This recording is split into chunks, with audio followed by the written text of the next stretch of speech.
আপনার কাউকে হয়তো নির্দেশ করতে পারেন, কিন্তু কখনোই ভাববেন না যে হাম ভাই আপনি সব বুঝে গিয়েছেন।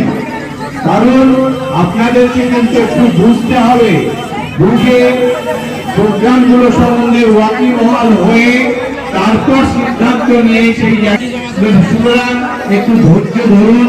এখানে ম্যাডাম রয়েছেন, খাদ্যের কর্মরত রয়েছেন, তারা যথেষ্ট পরিমাণে প্রাজ্ঞ, বিজ্ঞ এবং ধীশক্তি সম্পন্ন ব্যক্তিত্ব।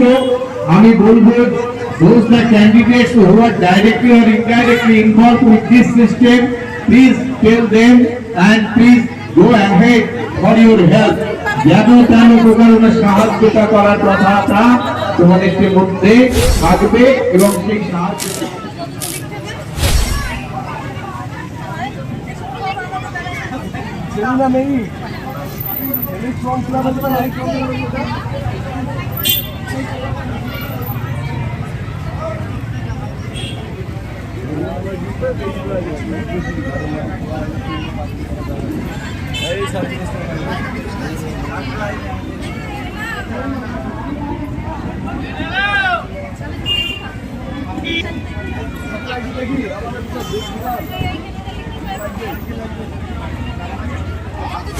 রাস্তা